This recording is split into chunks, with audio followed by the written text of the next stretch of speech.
I go. It's time to buckle up for a new episode of Raise Nation Radio, the one and only podcast made to inspire fundraisers like you to continue making impact in our communities and building better tomorrows and exchanging ideas. So whether you're a trailblazer or seasoned pro, you'll pick up the trends that transform your fundraising. And together, we'll dive into lively conversations and chat with industry-leading fundraisers and thought leaders to explore hot-button issues and innovative ideas. So stay with us for the next 30 minutes while we inspire you to embrace the future of fundraising. Well, hello, Raise Nation Radio.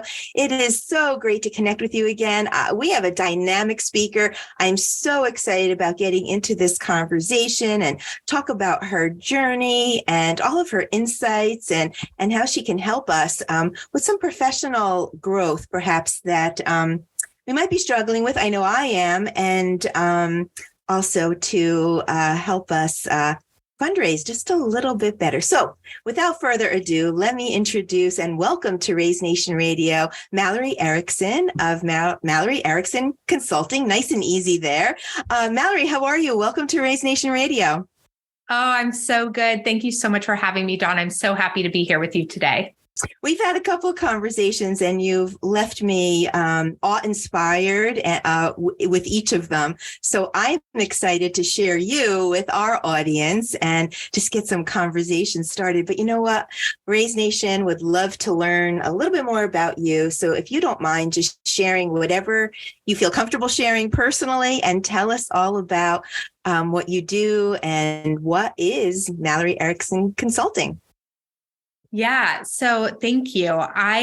I've spent my career in the nonprofit sector and like so many people became an accidental fundraiser. I started to get promoted up through different nonprofits, first found myself in a managing director role, then an executive director role, and they came with big fundraising responsibilities. Most of the organizations that I ran over the years were had an education focus of some sort. I thought at the very beginning of my career that I was going to go into education policy and go back to law school and public policy school.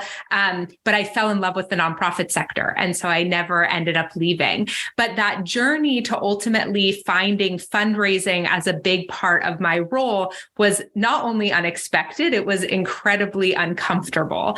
And I never really Wait, I got it. Did you just say uncomfortable? I did. Okay. All right. I just wanted to make sure my ears were listening, but okay. You're going to explain that one, aren't you? I am. I know a fundraising consultant who hated fundraising for a very long time.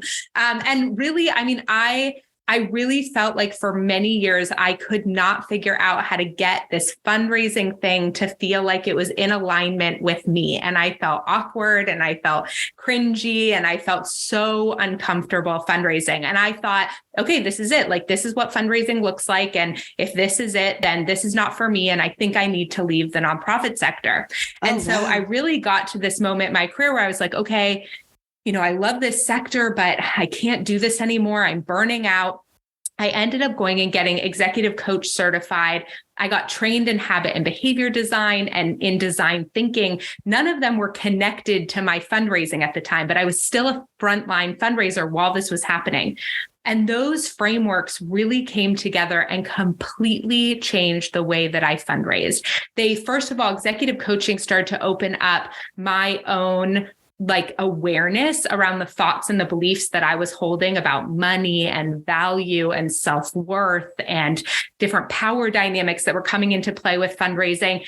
Habit and behavior design helped me be able to design habits for myself to get over the action line, even when something was a little bit uncomfortable or was a little bit scary. There's so much in fundraising that is naturally uncomfortable, dealing with rejection regularly, getting ghosted sometimes, all the managing up that we have to do, try and get our board members on board to do something. Like, these things are naturally uncomfortable, and it's okay that it's uncomfortable, but we need tools for dealing dealing with that, that are not often talked about in this space. And so once I had these frameworks, I radically changed my fundraising, both from a financial perspective. I moved an organization from $1 million to 3.8 pretty quickly. But I also started $1 million to 3.8 pretty quickly. Okay. Gonna have to explain that one too, but go ahead. Yeah, and a big part of that was that I started to feel differently as a fundraiser. And so a lot of my resistance to different types of conversations or different types of engagement started to go away. And I started to actually really love fundraising. So I'm not a fundraising consultant who left fundraising to become a consultant because I hated fundraising. I actually loved fundraising and then accidentally became a consultant and a coach because during COVID, I was watching so much fundraising discomfort happen in our sector and so much paralysis. And so I started to offer free tools that I was using with myself, and my business and my work really sort of exploded from there. I ended up creating what's now my signature program, which is called the Power Partners Formula, which is the intersection of fundraising strategy, executive coaching, habit and behavior design, and design thinking. And now I host a podcast called What the Fundraising, where we bring on a lot of scientists and behavioral scientists and therapists to talk about how does fundraising impact our brains and our bodies, and what are different tools we can use to be the empowered and embodied fundraisers we want to be. Wow.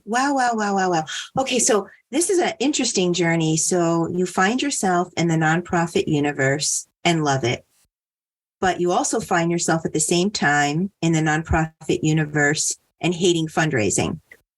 So you're going through this transformation and you decide to enter into professional growth before you just take a leap, right? So that was, to me, that's probably crazy brilliant. And then ultimately find out that you actually love fundraising and became really good and better at it, tripled your efforts, and now you're here to help all of us. Is that what I just heard? Because that's pretty remarkable. Yeah, I guess that is when you look back and sort of stack it all up. Yeah, that is sort of what happened. Wow. Well, I have a sneaking suspicion that there are a lot of people in our audience that heard you just be vulnerable and authentic and real and say to themselves, yeah, that's exactly how I feel. I hate asking for money. I hate the rejection. It's getting harder and harder. I'm burnt out. I bet there's a lot. And I'm right there with you. A lot of the audience knows my side hustle. I run a small nonprofit, or I help my daughter run a small hard profit. And it's so hard. I'm like, so, can you donate this or help with that? And I'm just like, oh, I love it. It's like, I love it and hate it. It's a love-hate relationship, so, for sure. So what I'm surprised at is really that professional development piece is so important. And so let's talk about the mindset and the importance of the mindset and the coaching and the confidence that you would like to tell all of those out there that were in your boat, feeling uncomfortable and cringy. Let's talk about how important that is. Yeah. And I think for anyone who is who heard my story, who's having that moment, what I hope you hear more than anything is how not alone you are and how normal this is. Because I think one of the things that also made me feel like I was a bad fundraiser for a long time is I had this narrative in my head that there's no way good fundraisers feel like this, right? There's no way that good executive directors are this uncomfortable all the time. There's no way that good fundraisers want to throw up before every major donor meeting.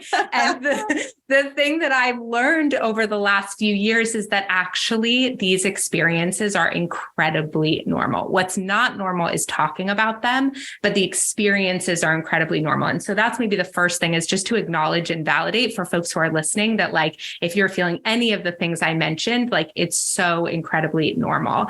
And then the other thing I would say is, when I started my coaching journey, I heard a lot in this sector, like, don't give us more mindset stuff. Just like, give me a strategy, give me another template. And I think we have a little bit of a misconception around like what mindset stuff, I'm doing air quotes, actually is. And, I think we think mindset stuff is like a mantra on our coffee mug, but mindset work is really around understanding what are the thoughts and the beliefs that you hold, and how do those thoughts and beliefs inform how you feel? Because ultimately, how you feel is going to impact how you behave. So if you have things on your to-do list day after day, pick up the phone and call that donor and thank them. Okay. You have some thank you call that sat on your to-do list for 2 weeks. The reason you're not making that call is not because you don't have enough time. And before you hang up the podcast, just hear me out for a second. I'm listening. That call is short. That call is simple, but we often get simple and easy confused. The call is simple, but the action is hard because it feels vulnerable and it feels scary. And it feels like, what if they're mad that I called? And so that activity sits on our list because we have a lot of resistance around that activity and because we have a lot of unaddressed fear, unacknowledged fear about that activity. So the first piece of mindset work is just awareness around what is happening. What is the relationship between how you feel and the thoughts and the beliefs that you hold? Because when I say things to people like, maybe you're not doing that because you're, afraid that they'll do, blank, blank, blank. They're like, oh, yeah, that is what I'm afraid of. But like, there was never necessarily awareness around that, right? It was just like, oh, I don't have time. I don't have time to do that. I'm too busy. It's not a high priority. And so I think, the first thing is just to start to notice how different things make you feel. Like, where do you get butterflies in your belly? Like, what is that thing that's been sitting on your to-do list for a long time that you're not doing? And just ask yourself, like, what are some thoughts and beliefs I might be holding about that activity? And how might that be impacting like how I feel about the activity? And then I think what's really powerful about mindset work is realizing that we can actually change our thoughts and our beliefs. Even though our feelings are always really valid, it doesn't mean that our feelings are always rooted in truth, in something objectively true. The feeling is valid, and always acknowledging and validating your feelings is so important. But it doesn't mean what it's rooted to is the truth, right? So somebody being mad at you calling to thank them, the likelihood of that is like less than 0.5%, right? Of course, right. Of course. But in our brains, it feels so possible. And so heavy. And so heavy. Yeah. So heavy. And so we have so much fear around it. And so once we start to like track those thoughts and beliefs, we can actually really challenge them. And then once we realize, how true is that really? Oh, yeah, it's probably not actually that true. Or, well, what would I say to a friend who was dealing with that? Or we do different things to sort of shift those thoughts and those beliefs. When those thoughts and beliefs start to shift, how we feel about the activity starts to shift. And that's what happened to me with my fundraising was I started to realize, okay, why am I so uncomfortable asking for money? And I was like, what are the thoughts and the beliefs there? And it was, I think asking for money is asking people to give me something they don't really want to give me. And I'm trying to find exactly the perfect way to have them maybe change their mind and, give me this thing. Perfect words, perfect pitch. Remember everything I have to say. Yeah.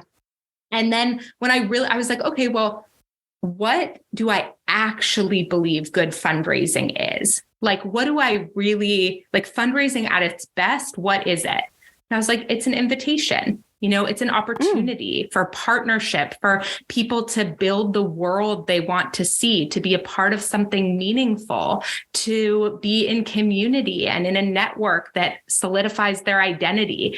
And when I started to really play with the thoughts and beliefs I held around good fundraising, I was like, yeah, fundraising with those thoughts and beliefs totally transforms how I feel as a fundraiser and completely transforms how I behave as a fundraiser. And so the Power Partner mantra is that, great fundraising is not an ask, it's an offer. And even if folks who are listening to this could switch that one belief and you realize that it's about invitation, making an offer, giving people an opportunity, like that belief alone would start to really shift how you feel and ultimately how you show up. Mallory, I've got to say, every time I talk to you, I just have to pause here for a second, because here we go again, a few minutes in, and I'm like, yeah, I can do this. I want to get on top of the roof and fly with the birds. You just really have a way of empowering people. So, thank you, really, because I really think you can help so many people. And let's talk about your program and what you teach in there. We don't have enough time to go through all your lessons, although I'd love to tap you there.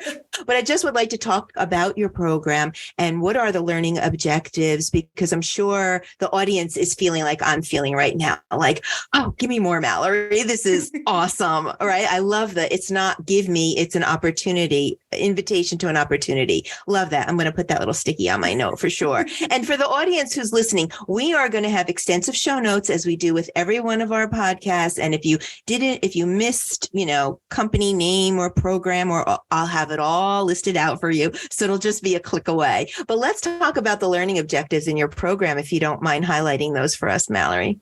Yeah. So, I think a big piece of Power Partners is this mindset shift, is the executive coaching elements of what I call becoming a magnetic fundraiser. So they ultimately learn the cognitive behavior loop, which is what I started to outline, that our thoughts and our beliefs inform how we feel, and then ultimately how we show up. They learn about something called energy leadership, which is the form of executive coaching that I was trained in, that talks about the different ways that our energy shows up and how that impacts the people around us and ultimately impacts our results. And I was just on a webinar yesterday, and everyone was talking about how the host's energy was so contagious. The host was so effusive. And the thing I said to them is, the thing I want you to know is everybody's energy is contagious.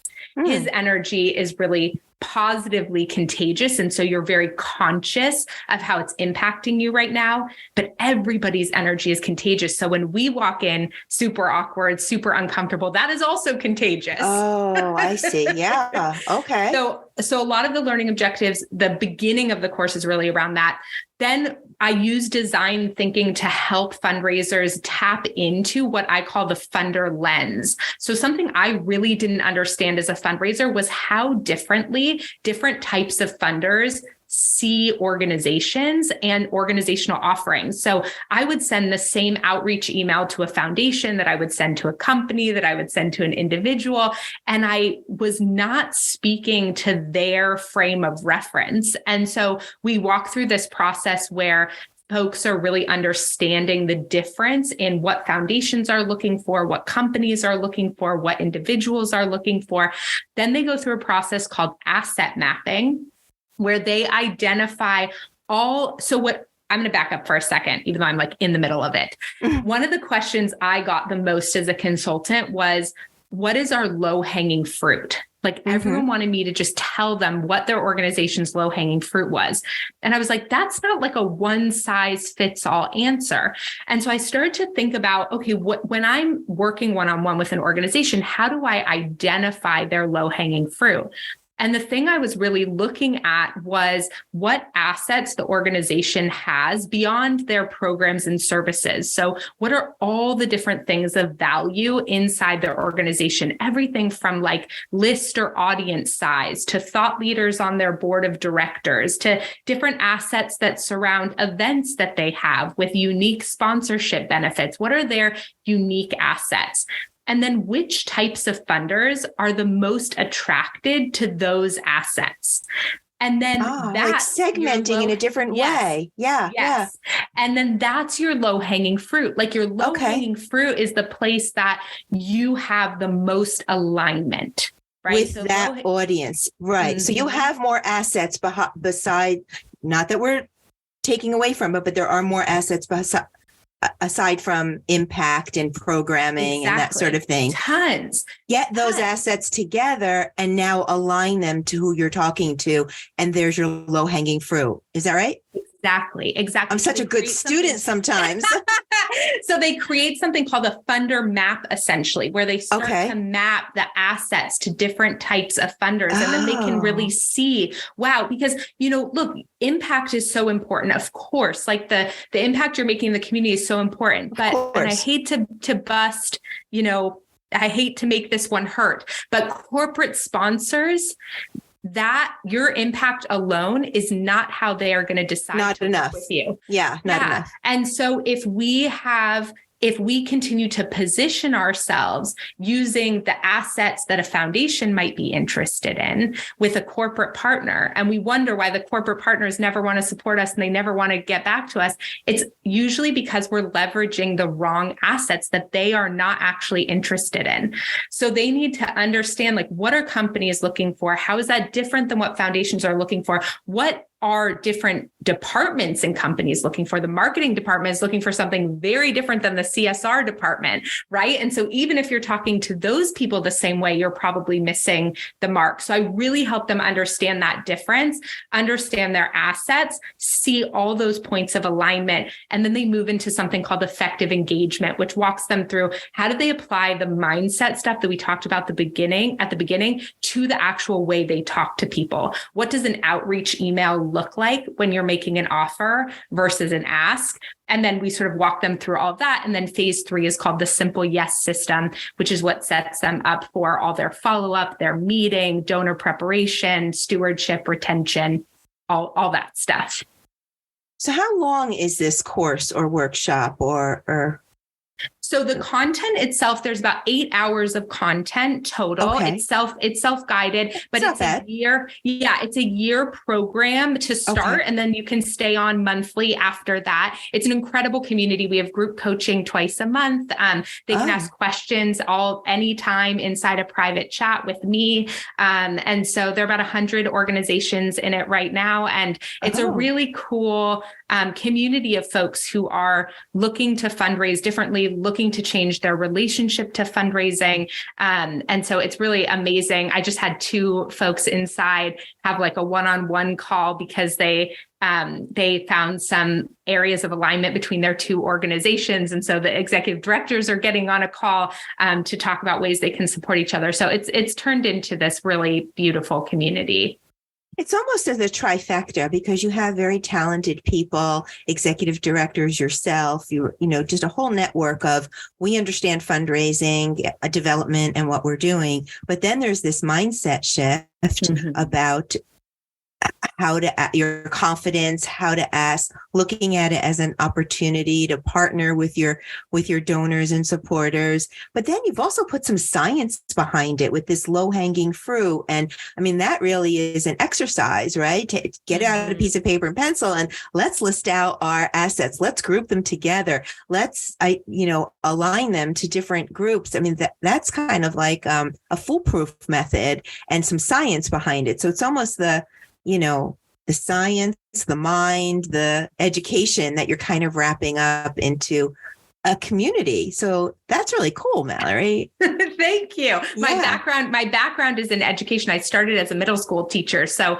you did. I feel like I'm getting to put it all together now. So yeah. Well, next time we introduce you or you introduce yourself, just go with the short list of what you haven't done. And then we could blow by the whole introduction because really you've done so much. So what, wow. So why isn't this course in anyone who's pursuing, nonprofit development?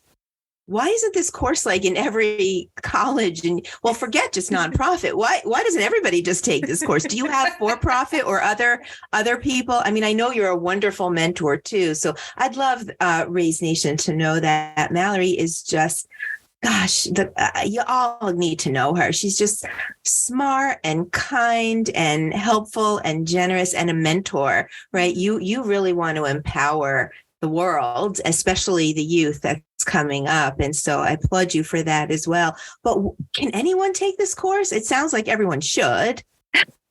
So I have gotten for many years. This Power Partners launched in 2021 as a beta. Okay, January 2021, I launched, and now you have 100. Okay, and wow. So it has been. And then I was home with a 3-year-old or a toddler and limited childcare throughout the last few years because of the pandemic. So I think my hope is that it becomes more and more accessible and more people, and it becomes sort of some foundational principles inside how fundraisers are taught to fundraise, because I think the results we have found have been tremendous. I have also over the years gotten a lot of requests to create power partners for entrepreneurs, social impact leaders, other consultants, because in many ways I used power partners to build my business. I have a ton of content partnerships in terms of my business. I did asset mapping with my own business, and so I am this summer launching for the first time Partnerships to Profit, which is essentially going to be like Power Partners, but for entrepreneurs, social impact consultants. So it's coming. People have been asking for this for a long time. I mean, listening to you, it just totally made sense. And that we didn't discuss that. I had no idea. Right. We didn't discuss it, but it totally makes sense. I'm going to put you on the spot if I can. Can you tell us about some success? And well, by the way, before I ask that question, I love the fact that you're living the walk and talk, right? You're doing it for your own company. And that's just really cool, because I think you could learn, pivot, adjust, tweak, and you're feeling it too. So the empathy there is fantastic. So again, another round of applause. I feel like I'm just applauding you a lot here. You were doing air quotes before. I'm doing little mini claps in my hands.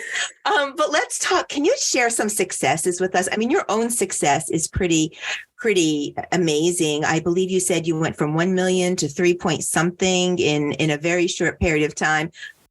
I mean, who wouldn't take a course to improve themselves to have that type of outcome and impact? That's incredible. But without mentioning any names or any specific organizations, can you give us some examples of success? Yeah. I mean, one organization, went from 200,000 to 700,000 in the first 7 months in the program. Wow. 7 months. Oh, God.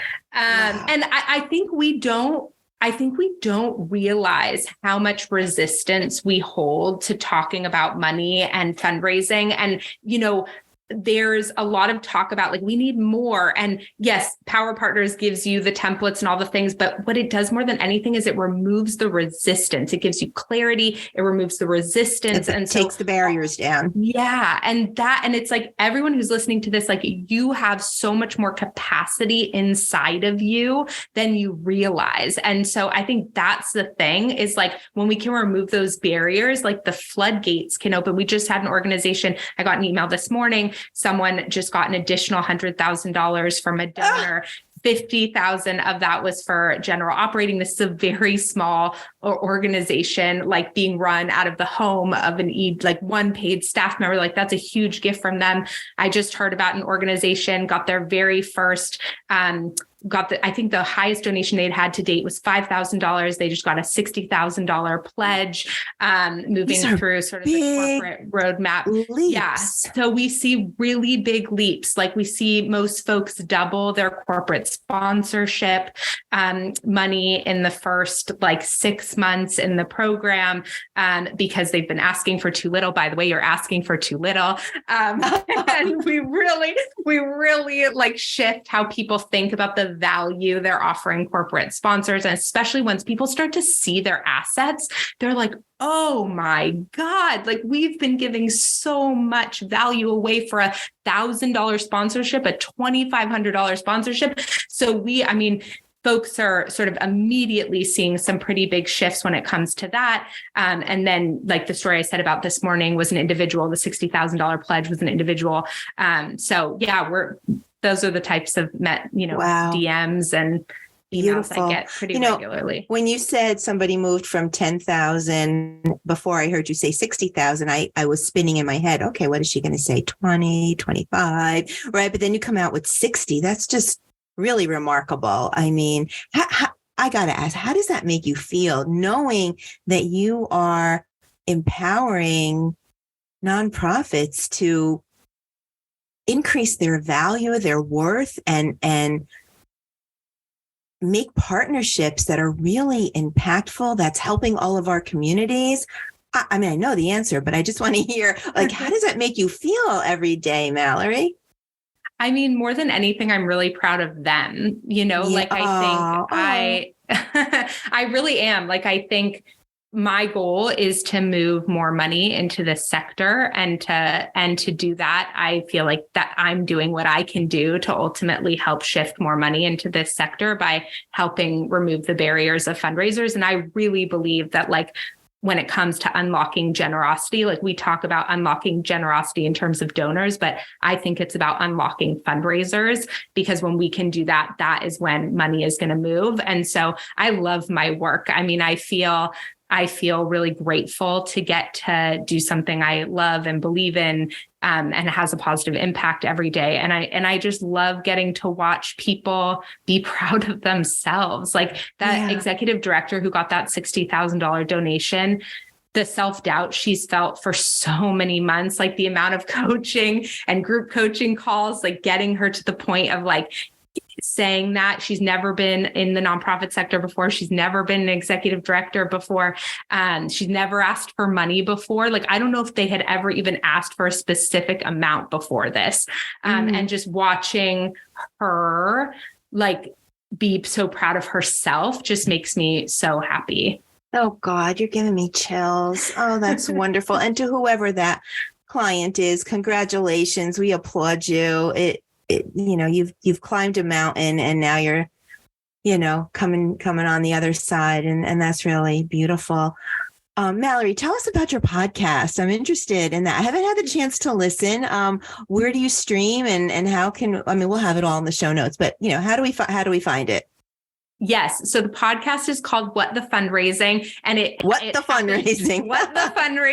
And it was a very funny thing. I started to interview different scientists and behavioral scientists about some of what I was witnessing happening in fundraisers. And I had this conversation with my husband one day where I was like, gosh, I'm having all these amazing conversations. I wish I could like share them with my email list. And he was like, honey, that's a podcast. And I was like, oh, okay, maybe I'm going to make a podcast. And so I, like I do, kind of came up with it a little fast and threw it out there on my daughter's birthday. I was like, let's have 2 celebrations this week. But it's amazing. It's a little bit of my research lab in a lot of ways, getting to interview cutting edge experts who are doing work that I think applies so much to fundraising, but maybe we haven't been applying that wisdom necessarily. We don't often look outside of our sector to expertise that holds the answers, in my opinions,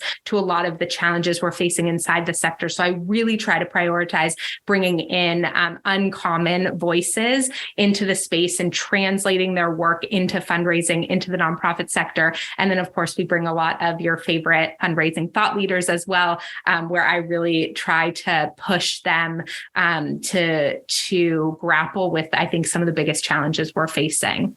Wow. Oh, I can't wait to tune in from one podcaster to the other. That's really exciting. I put in a little lead time. I have to go get my charger. Hold on one second. Cool. We'll edit this part out. Okay, you're good.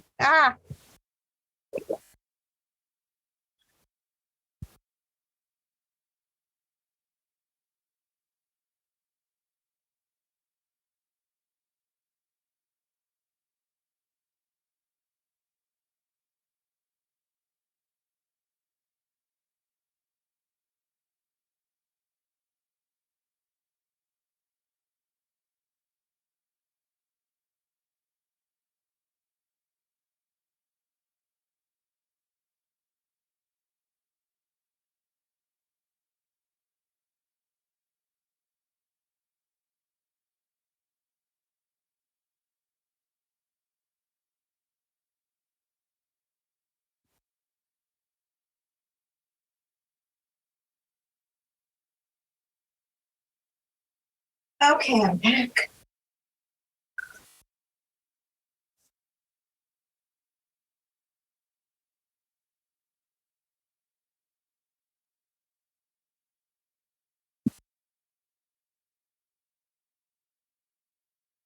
All righty, there we go. Crazy day. Okay. All right. We're good. Okay, we'll keep going. Whatever this is doing, I don't know. Okay, we're back. Okay, so what do you want our audience to know? Like if they are in their desk right now and they haven't called you yet, and you just want them to know one thing, what would that be? Probably something that I said before, which is just that you have more fundraising capabilities, knowledge, wisdom inside of you than you think.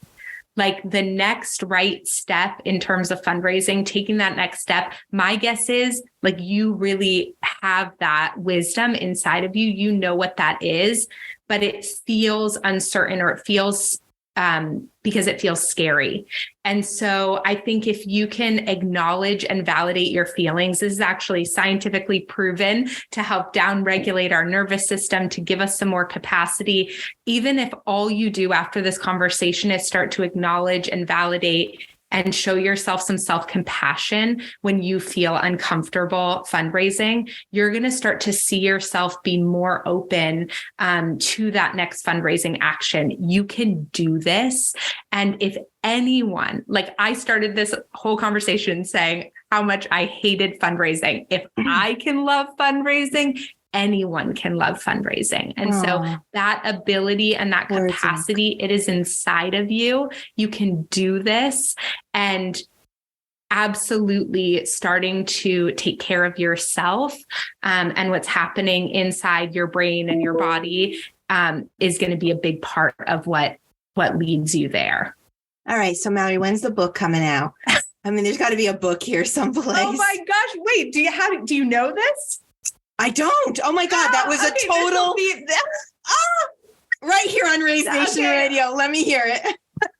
Okay, this is the first time I'm saying this publicly out loud, but I just signed a publishing agreement with Wiley. So, congratulations. Oh my God. All right. So you just signed a publishing. I didn't know anything. I swear. Dawn is just predicting everything today. Yes. So 2024, a book will be coming out and more details soon, but I'm so glad that Raise Nation Radio got to host that announcement. I wish you lots of luck. I just took a journey with our CEO here at One Cause, Steve Johns, who published a book, and it hit the stands in February, Fearless Leadership Lessons at the Crossroads. It did take him a year, and it was a learning curve for sure. It is quite the journey. But embrace every moment, even the tough ones, because it really is such an amazing journey. So congratulations. Oh, I'm so happy for you and so proud. That is often. Okay. So I think we have time for one more question. If you could just hang in there with me, I've got to ask, where are we going? Where do you see yourself maybe in the next 5 years with your company and your consulting and what you're doing for nonprofits? Where would you like to go, or what's next besides the big book announcement? Yeah. I think my eye on the prize is the North Star that guides me now, is like helping improve fundraiser wellness and enablement. And I think in 5 years, I wish I could say in 5 years, we're going to have solved that. And so I can move on to my next thing. But I think there's a lot of work in this sector, from how we support fundraisers internally to how we create capacity in organizations for the wellness of their staff.